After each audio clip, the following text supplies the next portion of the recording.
Welcome to this Mint Press live stream. I'm your host, Robert and Lakesh. Thank you to everyone for joining us. There's a lot to touch on today, of course, starting with the U.S. pilot rescue mission, what really happened, Israel's losses on the Lebanon front, and much more. But before we begin this live stream, and all the work we do at Mint Press is supported by our members, we call on you to join us for as little as $5 per month on Patreon. We were banned on PayPal and GoFundMe and had our fundraisers taken down and targeted by the Israel lobby and an Israeli OnlyFans model. So we do need your support to keep Mint Press alive so that we can continue exposing a myriad of different stories. So just so everyone is aware, these live streams will be happening 5 p.m. CST on Monday going forward, like today. And so we will try and keep those times consistent. If there are any differences in times, then we will let you know ahead of time. So today's show is quite an interesting one because the United States has manufactured a Hollywood movie narrative, which unfortunately perhaps we're going to be subjected to in the coming months going ahead. And maybe in a few years from now, they're going to make a movie and Tom Cruise or someone like that may end up starring in this movie.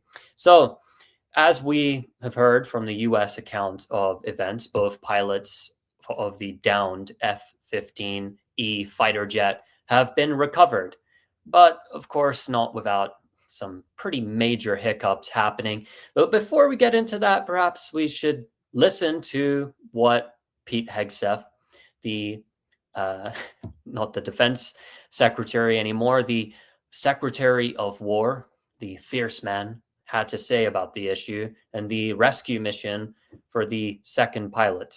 Responder. His first message was simple and it was powerful. He sent a message: God is good. In that moment of isolation and danger, his faith and fighting spirit shone through. You see, shot down on a Friday, Good Friday, hidden in a cave, a crevice, all of Saturday, and rescued on Sunday. Flown out of Iran as the sun was rising on Easter Sunday. A pilot reborn, all home and accounted for, a nation rejoicing. God is good. Despite incoming fire and unforgiving conditions, our troops brought... So if you were to believe Pete Hegseth, this mission wasn't just, Mission Impossible or, Tom Cruise in Top Gun. This was something different. This was Jesus Christ himself.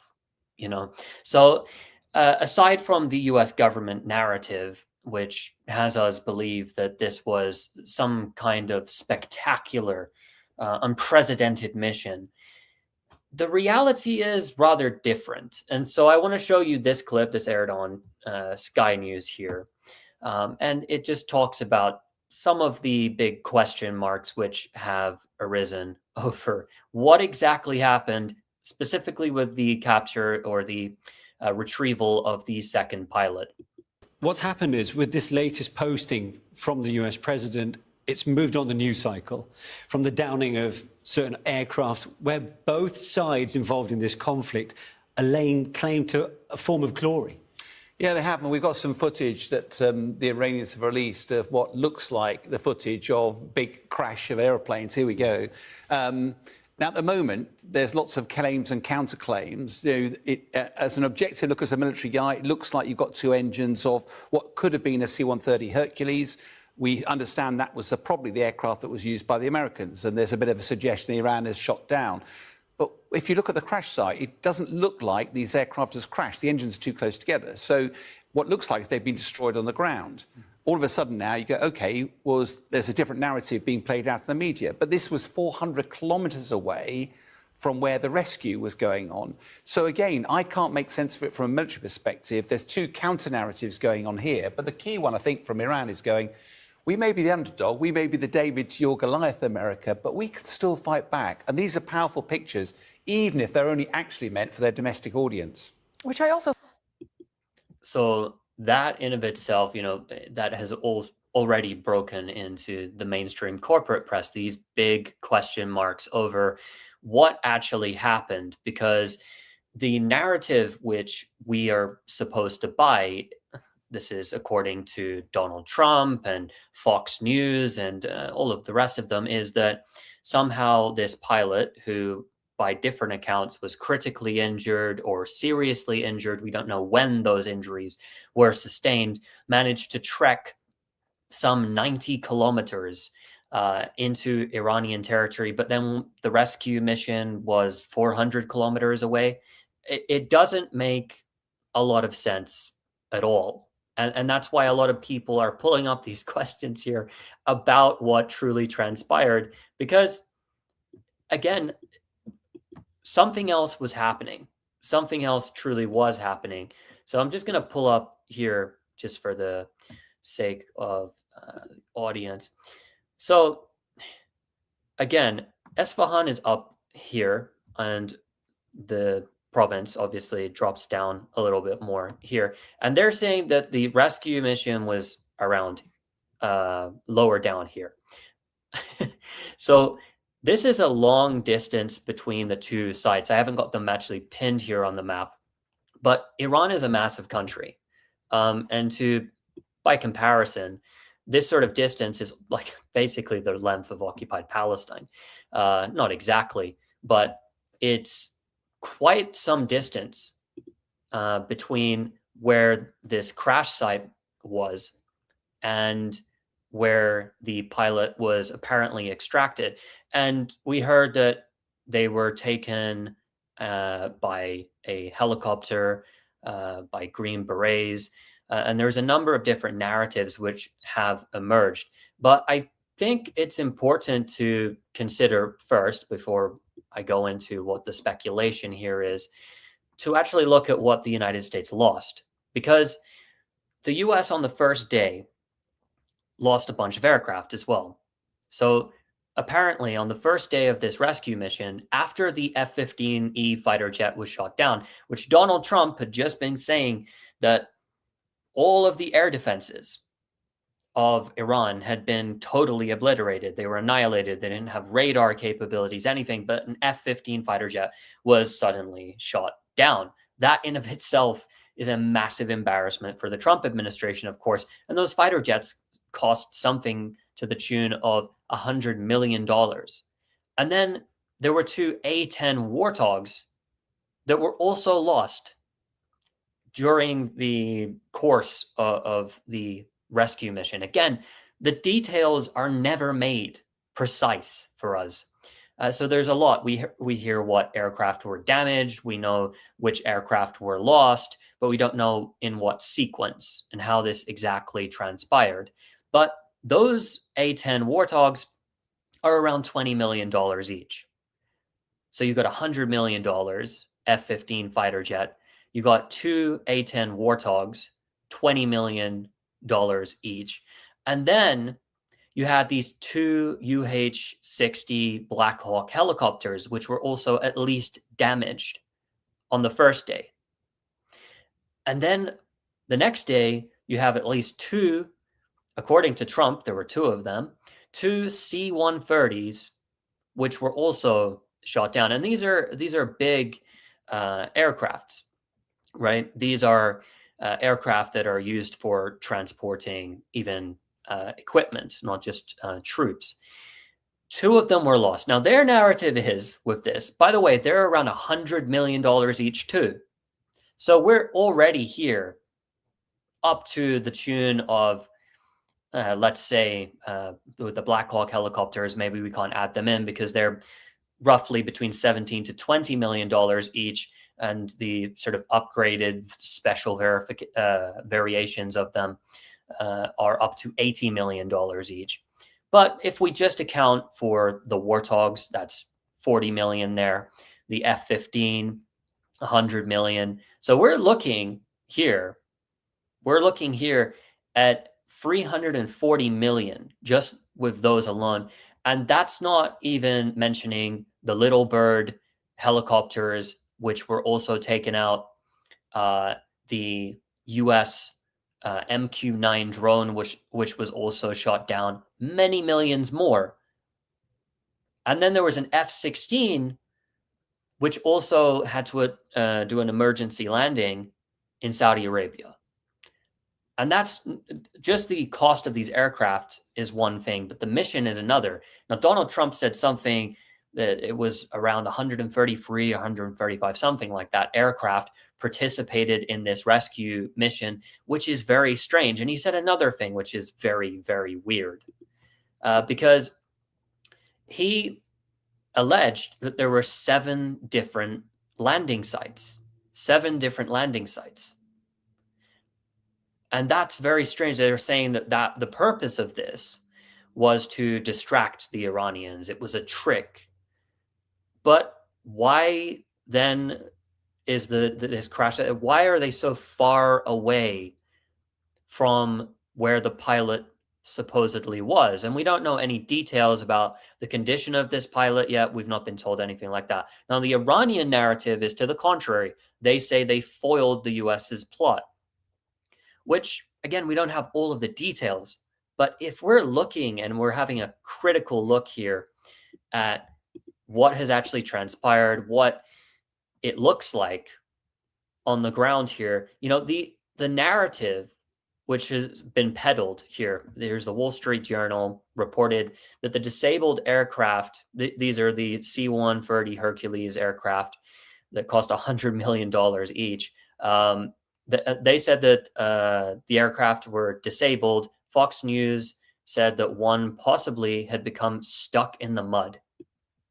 That's the excuse as to why we see this wreckage, this scene here, as was released by the Iranian media, which I mean, I can't say that that's not what happened, but it doesn't seem all too much like that is what happened. And one of the reasons is the Iranian media released video footage from the crash site.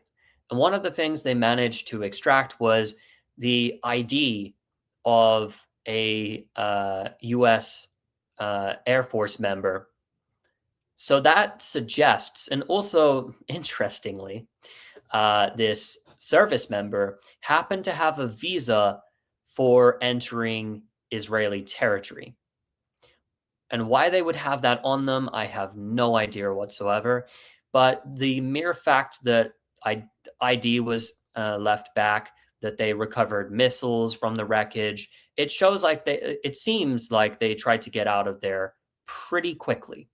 That's what it would appear like.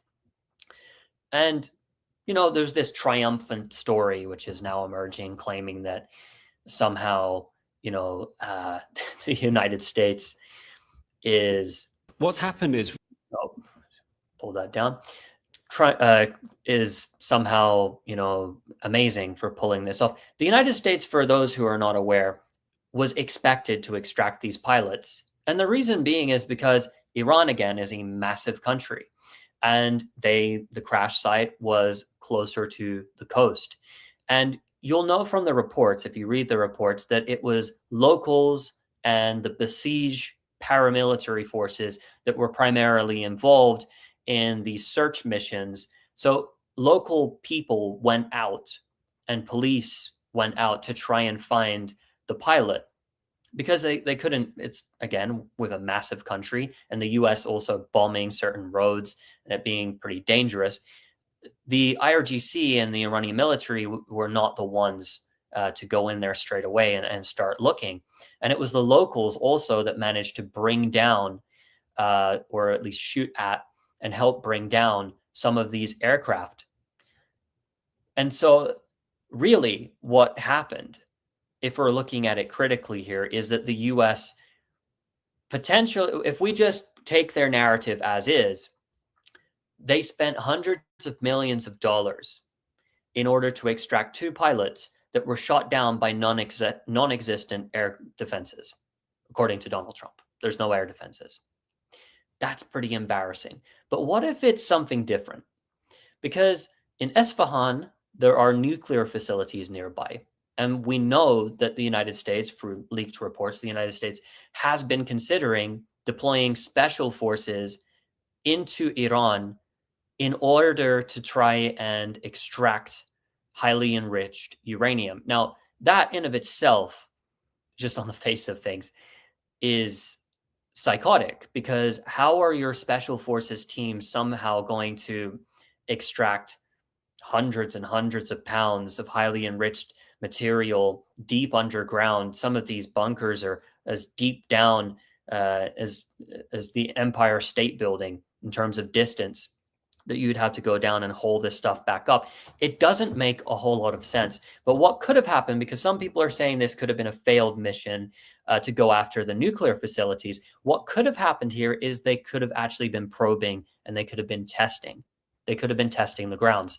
And what ended up happening is that this was foiled. And that appears to be a narrative which makes a lot more sense. A lot more sense than this, well, our aircraft got stuck in the mud randomly and we had to blow them up, and we just so happened to be hundreds of kilometers away from where our rescue mission site is. Back to the United States extracting its pilots. Again, because the United States, they train their pilots for instances like this. Now, if that fighter jet was shot down in a smaller country, it might have been a different story. But they had a lot of space to hide, and I was informed by some of my contacts that they believed that they were going to get both of the pilots pretty early on, because they were sort of expected to do so. And the fact that they lost this much trying to salvage those pilots tells you something about the state of the US and its war of aggression on Iran, which brings us to something on the, related, but a little bit different. And that's Donald Trump's threats against Iran, which he claims will be carried out imminently if the Iranians don't agree to this ridiculous plan, which was set forth. And this was leaked through Axios News that the United States wants a 45-day ceasefire. So hell on earth will be brought down upon Iranian civilian targets, says Trump, if they don't accept a temporary ceasefire. Now, in Iran's eyes, a temporary ceasefire is the last thing they would possibly go for. Because let's say they accepted a 45-day ceasefire, all that's going to do is mean that the enemy is going to rearm and again start bombing you. And even if you were able to extend this ceasefire after the 45-day period, you've just created an earthquake in the region. And so Iran has been impacted economically. Of course, all of the countries of the region have. There's no guarantees that the war will end ultimately, and Iran would just have to wait around for another attempt to commit regime change. And that's what every single pro-war Zionist think tank in Washington is talking about, the end of the Iranian government. That's clearly the goal of the Israelis from the get-go. And somehow Iran was presented with that this was something that would be reasonable for them to accept. And of course, they came back, and as you could probably guess, Iran said to them, well, we've got some counterpoints, which include not only ending the Lebanon war with a ceasefire, but we want a permanent ceasefire in Gaza as well. All of the countries of the region will have permanent ceasefires. There will be a new reality imposed in the Strait of Hormuz, where the Iranians will have their own control.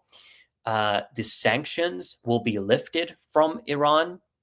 There will be economic compensation for the damage done to Iran, and a series of other demands. In other words, this war is not going to end in a ceasefire. So Donald Trump is going to follow through on his threats. And while he's talking about a ceasefire, yet again, alongside these threats of imminent destruction and the mass killing of civilians and damage to infrastructure, he was caught by a journalist and asked a question, and he had this to say. Mr. President, how would it not be a war crime to strike Iran's bridges and power plants? Because they killed 45,000 people in the last month, more than that. I think it could be as much as 60. They kill protesters, they're animals. And we have to stop them, and we can't let them have a nuclear weapon. Very simple. So he's now calling the Iranians animals, as many viewers may know. He also claimed that it might be something genetic about the Iranian people, something genetically wrong with them before. But now he's saying that they're animals, and he's claiming that they now killed 45,000 people. I mean, he started around 30,000, and now he's up to 45,000. He's saying, well, it may be even more. It may be 60,000 that they killed.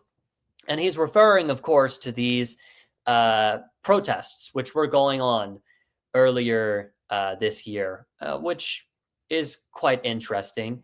And I'll get into those numbers in just a second. But there's this clip which emerged on Fox News where Donald Trump made some pretty stunning admissions about those protests. The president also provided new details on what happened earlier this year as the Iranian regime took to the streets and slaughtered what the president tells me is 45,000 civilians in their own country. After that took place, President Trump told me the United States sent guns to the Iranian protesters. He tells me we sent them a lot of guns. We sent them through the Kurds, and the president says he thinks the Kurds kept them. He went on to say we sent guns to the protesters, a lot of them. And so a number of headlines here from my conversation with President Trump. Now, when it comes to the protests which occurred, which really started in December of last year, and then they escalated in January, we have all of these claims which have come out about the numbers of protesters who were killed. And of course, we've heard a number of different people bring this point up and in bad faith try and argue that, well, if you're denying these tens of thousands of people were killed, civilians were killed by the Iranian government, then you're sounding like the Israelis. But when you make a claim, the burden of proof is on the one making it. And so where are these numbers coming from? The 45,000, that's something Donald Trump has just made up. But there are a range of different so-called NGOs, which are extremely biased organizations with absolutely no sources. Some of them, that their websites just look like blog posts talking about the number of Iranians killed. And one of them, based in Toronto, had claimed that 350,000 Iranian civilians were injured. And, there were tens of thousands killed. I think they said the number was 30,000, something like that. And the numbers just kept changing every single day. And a new organization, which again, extremely biased groups, were saying tens of thousands. It was 13,000, 16,000, 25,000, 30,000, 40,000, 50, 60, 70, 80, and it went all the way up to 120,000 people. And again, it's you could claim these numbers, but you have to actually provide some basis for these claims. There is none. There's nothing. And if you look, like I followed at the time, the human rights organizations, and the mainstream human rights organizations, Amnesty International and Human Rights Watch, which are very condemnatory of Iran, very condemnatory of Iran. And what they were saying was thousands at the time. Well, these other groups were saying 30, 50, 100, a billion people. Why not? Just say 600 billion were killed. Any number, because these are ridiculous figures that they produce. And even the human rights organizations, these ones like Amnesty International and Human Rights Watch, are normally more careful. They're normally more careful. So the figures they started coming out, they said thousands, and they were very condemnatory. But again, the information that early on that we got coming out, we didn't get any verified evidence of these things that were being said. And so if someone comes out and makes a claim, it's like, for instance, they compare it to the Israelis denying the death toll in Gaza, which officially sits at over 70,000 people killed.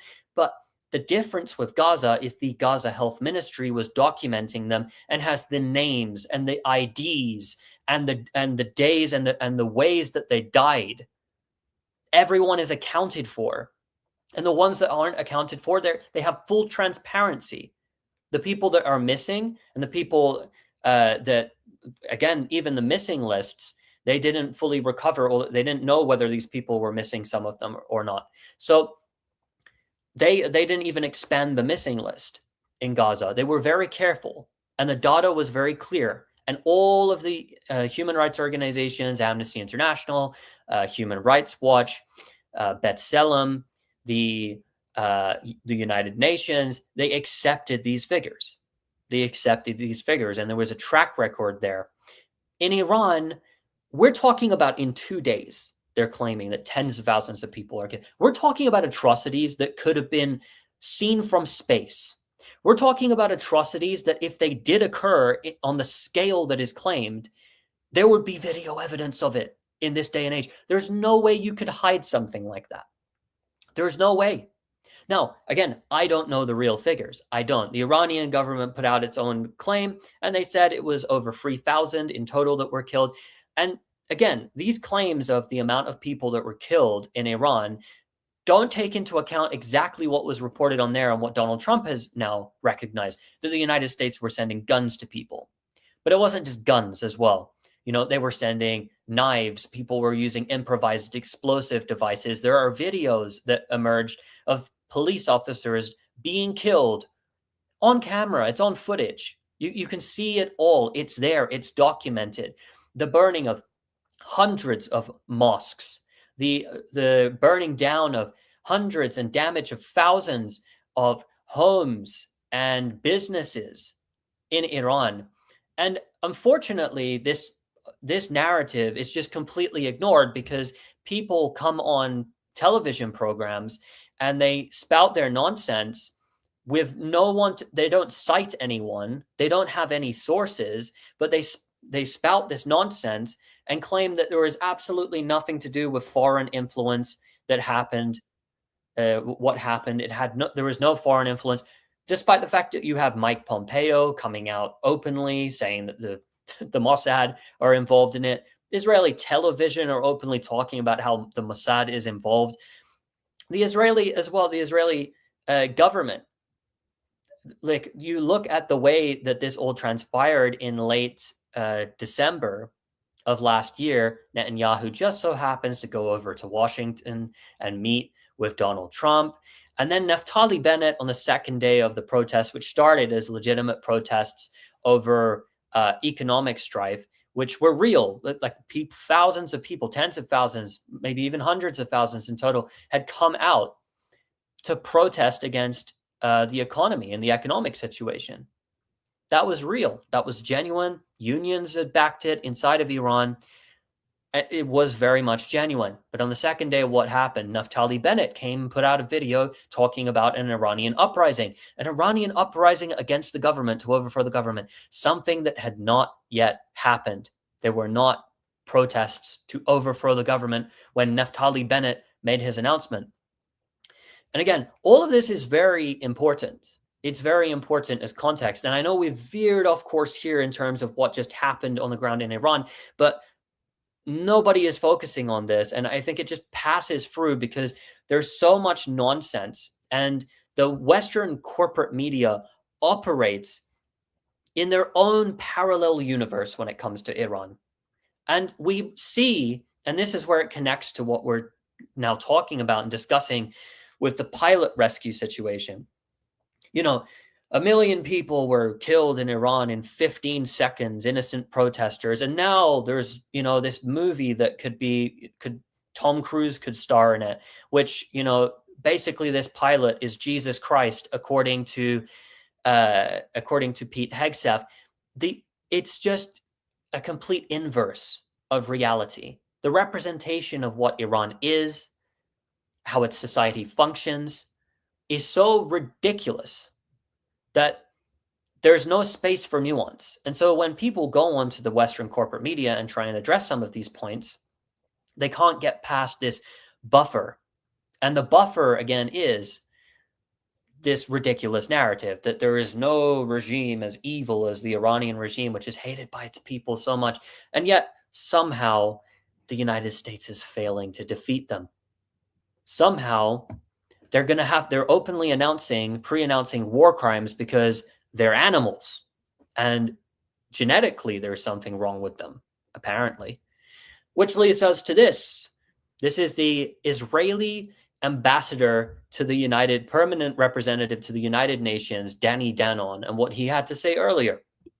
We have the legitimacy to target those civilian targets, and I would advise the Iranian to believe President Trump and Prime Minister Netanyahu, because they have showed in the last month that they are capable of striking any target in Iran, and now we have to wait whether we will continue to play the game with the Strait of Hormuz. You know, it's what they are doing there. It's beyond imagination. You know, the blackmail. They actually collect money from countries in order to allow them to use the straits. We shouldn't allow this piracy 2026 to continue.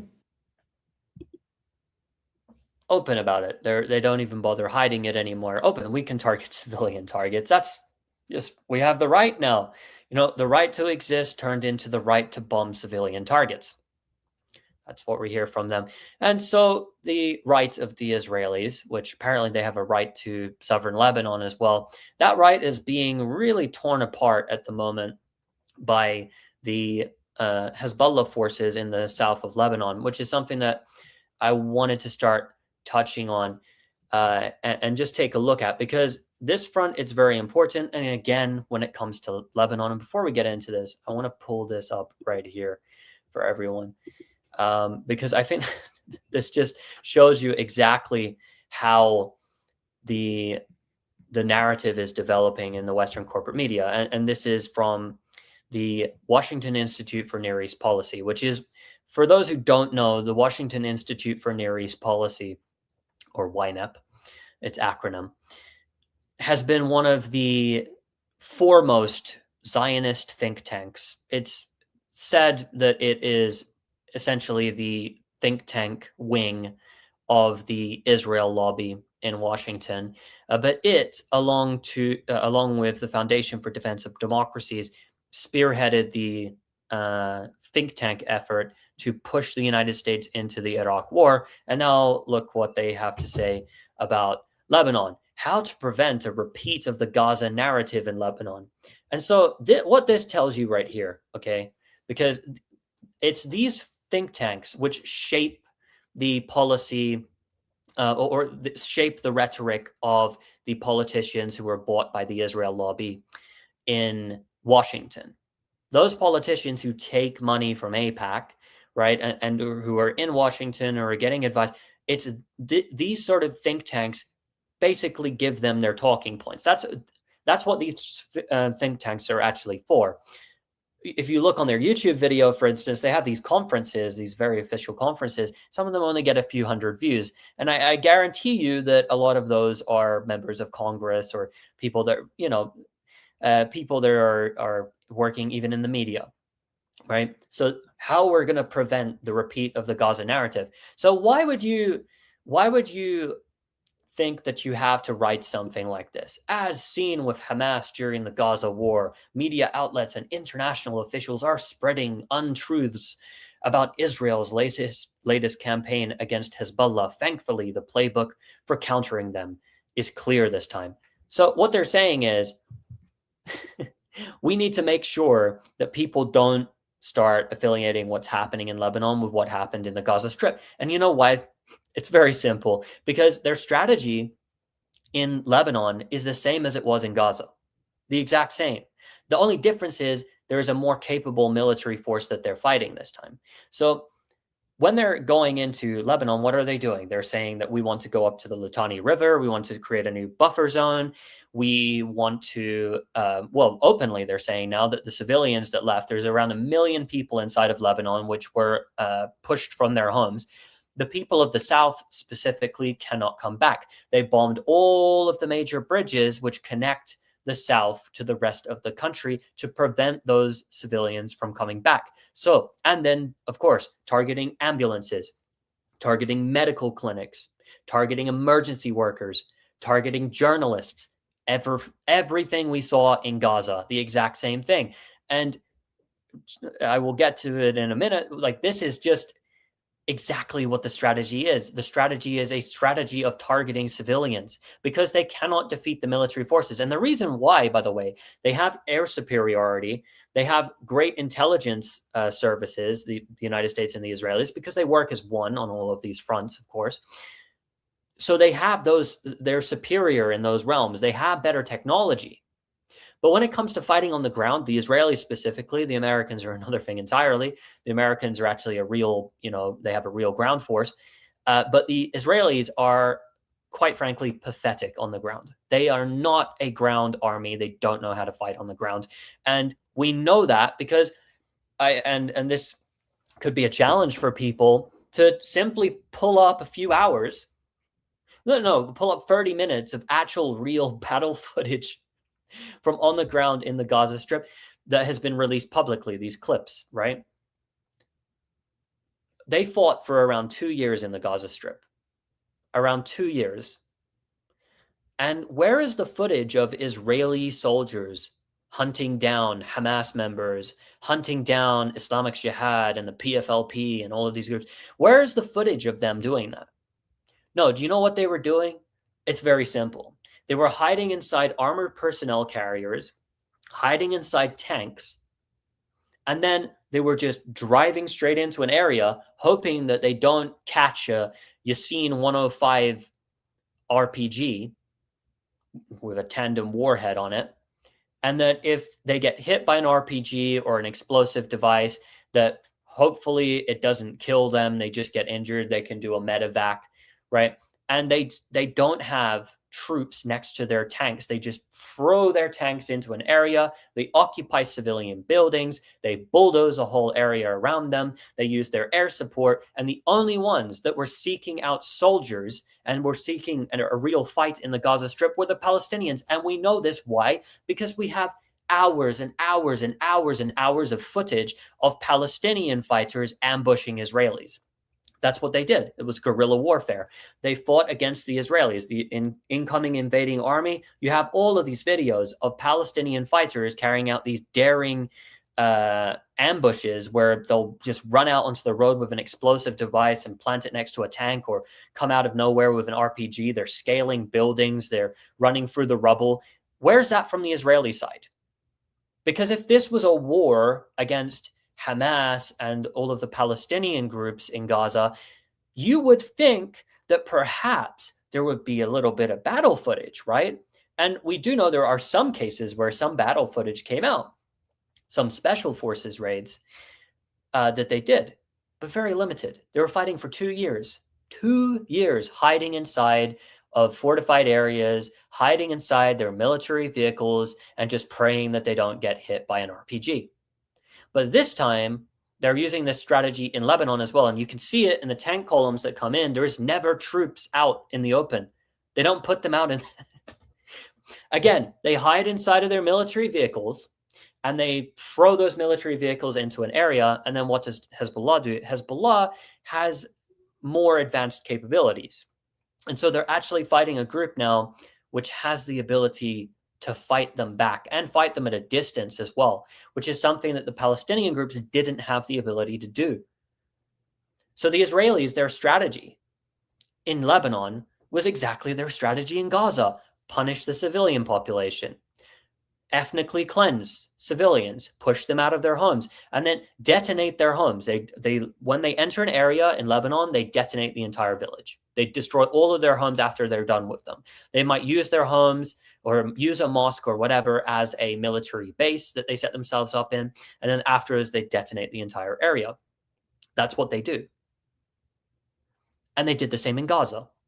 The exact same thing in Gaza. All of their military operations, if you followed their military operations, you know, the goal would be to go into the Shifa hospital in Gaza City or Nasser hospital in Khan Yunis. That was the goal of the entire military operation. That's where they ended up. Then they kidnapped a bunch of doctors and nurses and civilian patients and took them to torture detention centers.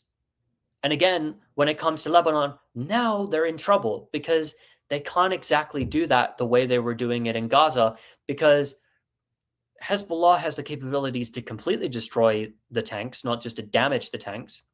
And even if they just damage a tank, it takes it out of the battlefield for now. So they're having a lot of trouble.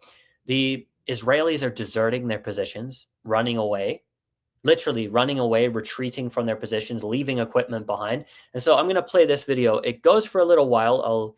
I'll fast forward at one stage just so you can see. This was actually released by Hezbollah. And then today there was a story, which I believe came out on Yediot Aharonot, which gave the Israeli account of things. And it lines up with what we see in the video here. So that's the monitoring.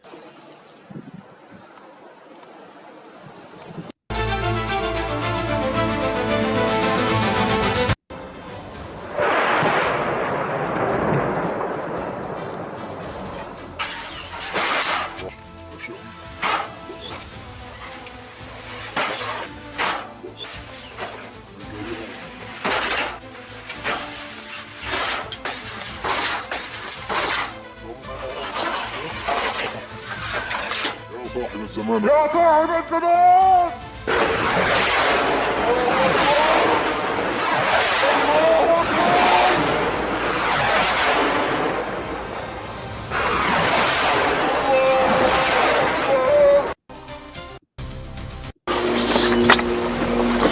So this right here, after they fired mortar shells and rockets at their position, I should put the disclaimer in here. This is not an endorsement of this. This is purely for public consumption. We're covering the news before I go further. But what you're seeing here is this is an Israeli military position. Now, the Israeli military, there is a segment of the Litani River, which is rather close to a part of the border of occupied Palestine.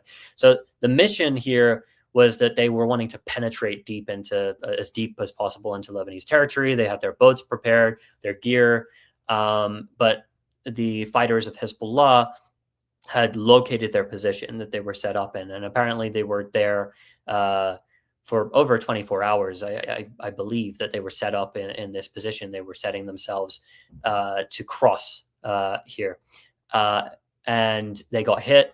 A high-ranking member of the Israeli military was killed. This is according to Israel's account, and 20 others were injured because of rocket fire and mortar shells falling on their positions here. And then they just evacuated. They did a medevac, of course, and they left a lot of equipment behind, including here. They brought in heavy equipment, earth-moving equipment, which was left behind. And they evacuated their positions. They just ran away and they left their equipment. So that's what we see happening here inside of Lebanon. It's a very different story to what we saw in the Gaza Strip, again, because the capabilities of Hezbollah are not the capabilities of Hamas. And again, Israel failed to beat the Palestinian groups in Gaza. For over 2 years it fought, and it failed to defeat them, which tells you a lot. It tells you a lot. Because number one, they're too scared to actually go after. They don't want to engage in clashes. They don't like it. So right now, members of the Israeli military, I believe they said they had 3 divisions that they brought in. It wouldn't be the full divisions, I don't think, which would be fighting. They're bringing in another, apparently, to fight in southern Lebanon. But the parents of the fighters are writing letters to the senior leadership in order to beg them to pull their sons out of southern Lebanon. And there's obviously a reason why, because they're suffering major blows. And the Israeli military are just not admitting their actual losses. They simply do not admit how many soldiers are being killed. And just so everyone can get sort of an idea here, Hezbollah are using weapons like the Almas, anti-tank guided munitions, where they fire these guided missiles, and this is a reverse engineered version of the Spike missile system. So it's a top attack. And these are filmed, so we get some of the footage of when they attack Israeli tanks with it. But what they've also started using, and this is a new development, is they've started using FPV drones. Now, according to, I believe, the Wall Street Journal, they put out a report on not only the use of FPV drones by Hezbollah, but also Kataib Hezbollah and different groups in Iraq, Awliya ad-Dam, the Islamic Resistance in Iraq, which is, I believe, an umbrella group there, that they've been using these FPV drones as well. But what they pointed out, and this is their claim, is that the majority of the battlefield casualties in the Ukraine war are from these drones. Now, I don't know if that's correct or not. I haven't tried to look to verify that specific claim, but they were extremely, and they are extremely effective, and they've been used effectively inside of Ukraine. So now Hezbollah are using them. And the good thing about these is that you can, they cannot be jammed. So bringing them down is very difficult. And you can operate them from a very long distance away, and they're super cheap. So, and they're effective. They're effective against tanks and armored personnel carriers. They're effective even against troop gathering. If you want to target a specific soldier, that can happen. So here is a compilation of those videos of Hezbollah using them against Israeli tanks and military vehicles, just so we can sort of show this here.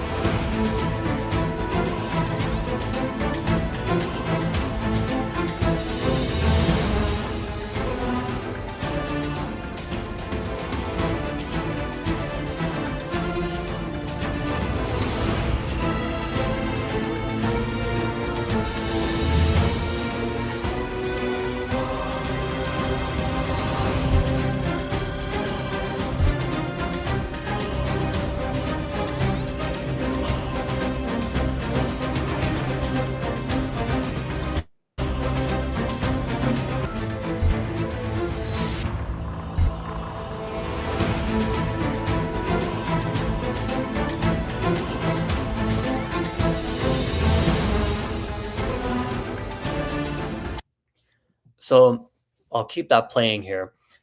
Basically, you're watching how these drones are used. And there's also been, on the Israeli side, some images published of what these vehicles look like at the end. And even if they don't hit it and it's not a tank kill, it takes these vehicles out of action. And so using these extremely cheap weapons, if you compare them to what the Israelis are using, and also it's safer to use them. You can use them from a distance, is proving quite effective on the ground against the Israelis. And see, when it came to fighting Palestinian groups, they were not equipped with these kinds of weapons, and they couldn't fight them at a distance in the same way. And they just weren't capable of combating the Israelis like they are. And it's also different terrain because, they're fighting, when they're fighting in Gaza, they're fighting on a more flat terrain, and it's sand. Whereas here, it's very hilly and mountainous in southern Lebanon, which again is more difficult for them to fight on this terrain itself. And so they are struggling greatly against Hezbollah on the ground. And again, they've just today apparently called upon another division to enter the fight because they're not able to sustain it with the troops that they have now. They need more soldiers to sustain this fight against Lebanon. And they're talking about this massive military campaign to take all the way up to the Litani River and all of the rest of it. It's about as delusional as what we heard them say about Hezbollah in 2024. And at the time, and for the past 15 months, I've actually been saying this. And some people came to me and said, well, it looks like Hezbollah is actually done and it's over. And I said, you just simply need to look at how they were operating in the last days of the war in 2024, in November of 2024. And you can tell that they're not done. They're far from done. Their leadership took a massive hit. The pager attack, which targeted an enormous amount of civilians as well, which is just never mentioned, of course, because, they don't view Lebanese and they don't view Palestinians and Iranians as human beings. And so, the pager attack was genius, and they talk about the ingenuity of it. If you read the New York Times and other newspapers, I can't remember all of them, that were sort of speaking about it in a way it was, oh, this is sort of almost cool, and it's like a brilliant operation. I'm obviously paraphrasing here. This is not exactly what they said. I don't have the quotes up in front of me, but in general, the media were not just massively condemnatory of it. It was treated as if it was almost legitimate in a way. But of course, that aside, Hezbollah took a hit, but they were always just looking for the moment to come back, and now they're fighting again. And they're giving the Israelis a beating in South Lebanon. And the Israelis fell for their own propaganda, I believe, because they were talking for a very long time like Hezbollah was done, it was over, it couldn't recover.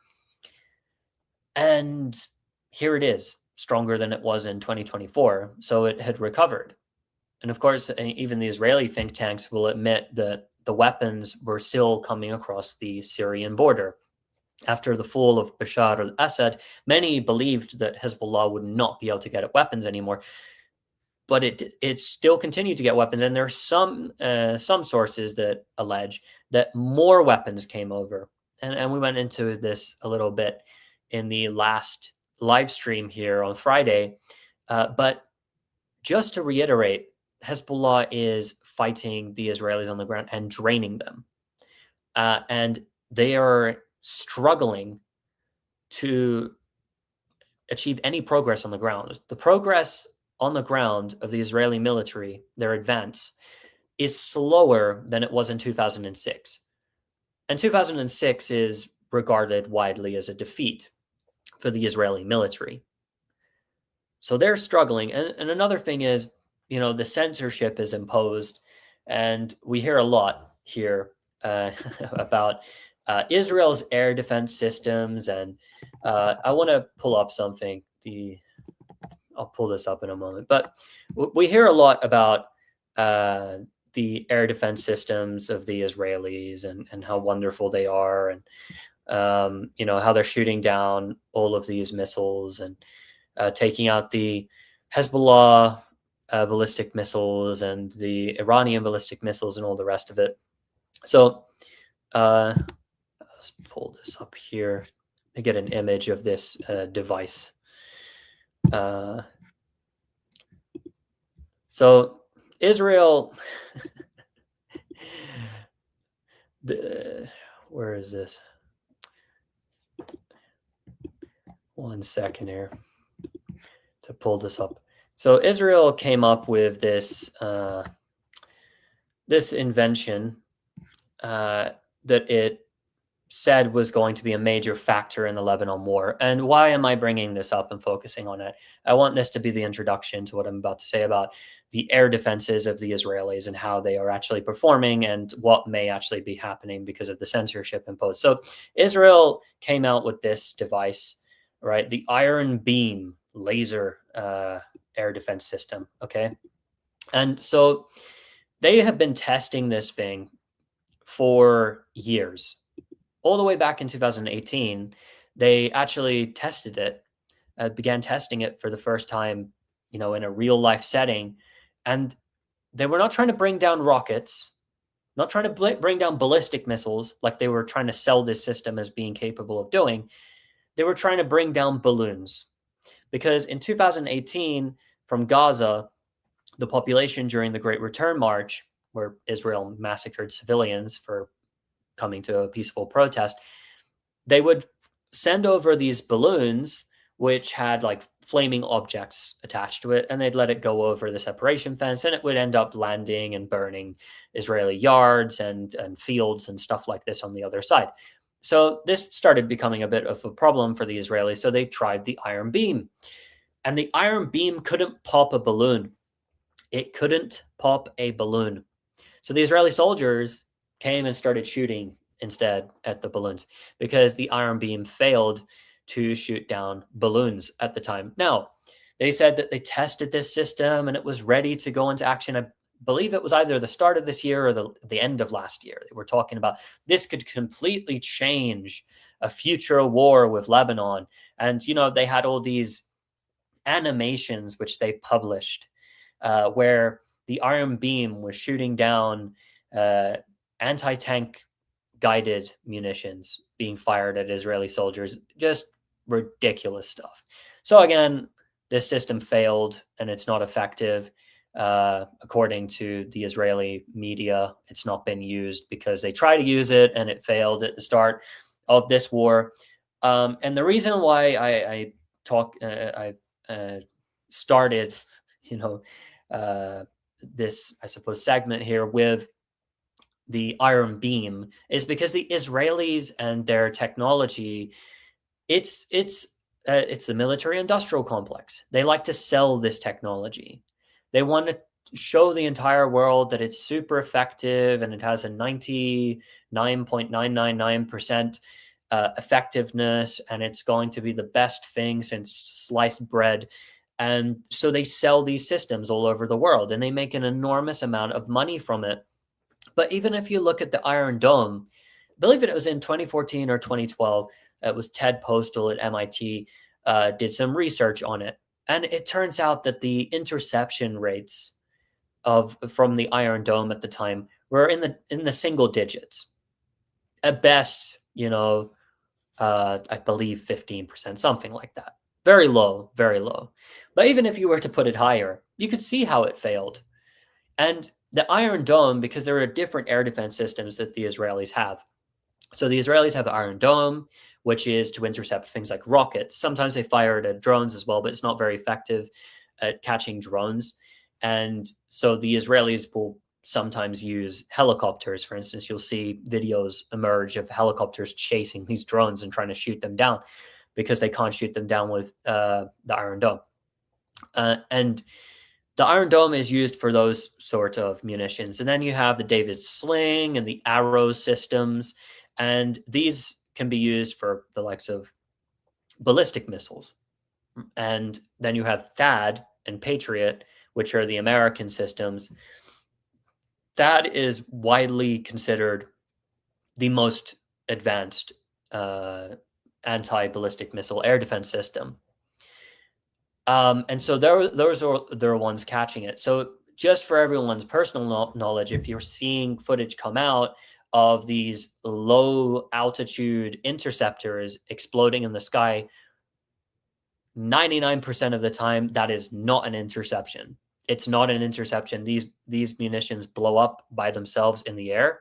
If it's Iron Dome, it's not catching a ballistic missile. There may be a chance that the Iron Dome may get lucky and hit a sub-munition of one of these cluster munitions that are fired down by Iran.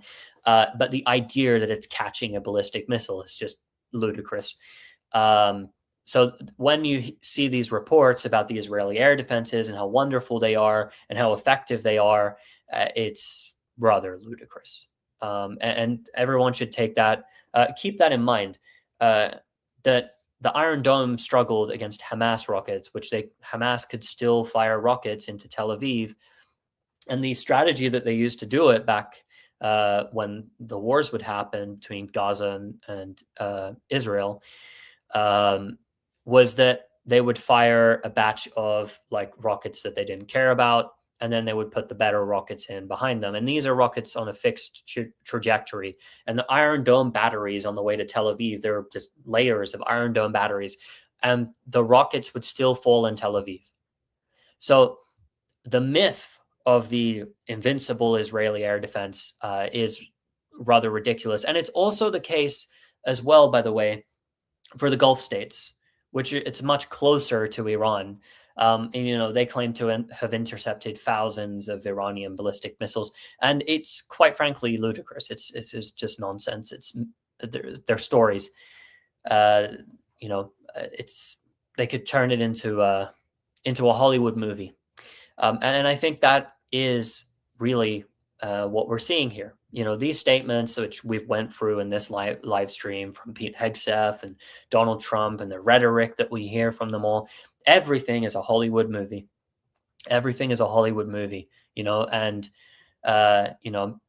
Israelis don't die, just foreign workers, Druze, Syrian Druze who join their army, and all of the missiles either fall in open areas or they're intercepted, some of them even by Iron Dome. And unfortunately, people that don't actually know the lies that the Israelis tell about their air defense systems and are not familiar with it fall for this. And we see this in even the alternative media in terms of the reporting on these issues. But I thought that would be at least something that should be considered when it comes to the air defenses and how actually successful they are. And if you hear from people on the ground, things are looking pretty bad for the Israelis right now. And we've seen that in the case of even Hezbollah, they'll fire one missile from Lebanese territory and they can hit targets south of Tel Aviv, like a radar site they hit. So I thought that would be a good place to sort of end this. And I'll just pull up this right here. And this is one of the recent graphics, which was released by Hezbollah in Lebanon, just to, again, reiterate what they've done. They claim to have hit 136 tanks. That's an enormous amount of tanks to have hit in such a short period of time. And now, if all of those tanks are damaged, at least, considering they were hit, if they were damaged, the chances are the vast majority of them are taken out of the battle for now. And then, of course, as well, they've hit bulldozers and like jeeps and armored personnel carriers, which they've been targeting. And this is sort of the map you can see in southern Lebanon of where this all has been targeted. So that's an important point to pull up. So the real question here is, do you believe the account that the Israelis and the United States are giving here, or does this sort of look like they don't know what they're doing? Because just to sum things up here, the Israelis and the Americans now appear to be making things up on the fly, and for anyone that can see that, anyone that has eyes can see that. So when they're talking about bombing civilian targets, they've been bombing civilian targets. One more thing that I wanted to touch on, actually, and this will be to end up the stream here. When the United States threatens to target the power stations of Iran and to take out its power plants and to take out all of its bridges, as for how many bridges Iran has, I'm not quite sure. But in terms of power plants, Iran has around 400 of them across the country. And the largest one supplies around 3% of the country's population with electricity. And when you're talking about taking out power plants, now for a very small country with only a limited number of power plants, yes, if you take out, their major power plants, like it's done. So for the Israeli side, if you take out the major power plants, then it's a very difficult situation. For Bahrain, which only has, I think, 2 of them or 3, it's very difficult. And the United Arab Emirates doesn't have many either. It can be a very problematic thing for them. But when you're targeting power plants, they're pretty hardy targets. And Iran has built its infrastructure with war in mind. And so it's hardy, and they're good at laying cement. They're good at creating cement. And in order to destroy these power plants, you're probably going to have to hit them a few times. So just understanding even the amount of aircraft that the Americans have in the region and what it would take to hit every single power plant, you have to concentrate fire on certain targets. So taking out all of Iran's power plants, the idea that they could do that, is rather ludicrous to say that you could do that in a matter of hours. It's not a task that takes hours. This is a task that will have to be done over weeks and weeks and weeks in order to simply weaken that infrastructure significantly. Now, I'm not saying that they can't do something like this, but what's going to happen in retaliation is if Iran is hit really badly and it is actually suffering and its civilian population are being negatively impacted in a really serious way, they're going to fire back at the Gulf states, and they're going to fire back at the Israelis very hard as well. And targets like not just the power plants, but water desalination facilities are pretty easy to take out. And they can take out those facilities, those water facilities, both on the Israeli side and on the side of the Gulf states, and it will be a catastrophe for them. They would have to evacuate, or they would have to get shipped water. It would be a very, very difficult situation for them. So the threats that are being made against Iran, short of the United States using, I suppose, nuclear weapons, and that's perhaps a conversation for another day, the threats that are being made are overblown as usual. They're serious threats, and they can do damage, and they can, of course, damage a lot of people's lives and cause a lot of pain and suffering. But the idea that it's going to be a simple task to take out all of Iran's power plants is, these are threats that the Trump administration frequently makes. But there's a reason why Trump has delayed time and time again his threats to take out the power plants inside of Iran. It's because he knows very well that if he does so, the repercussions could be worse than what the blow is delivered to Iran. And so with that, and the discussion about a number of different topics here, just going to check in here. So with that, everybody, this is our live stream for today. And if you want to support Mint Press, please do. Of course, we are funded by you, our audience, our members, those who follow us. And of course, we're going to keep up this work. We're going to keep up these live streams now on a Monday, not on the Friday like the last one. And we'll continue to bring you breaking analysis here on these streams about what's going on with the regional war and how bad it's going to get. So we're going to be here with you each week, step by step through this war, and I guess we'll experience it as it comes. But thank you again for everybody for tuning in here today. I've been Robert and Lakesh, your host for today, and I hope everyone watching has a great day. And please tune in next time.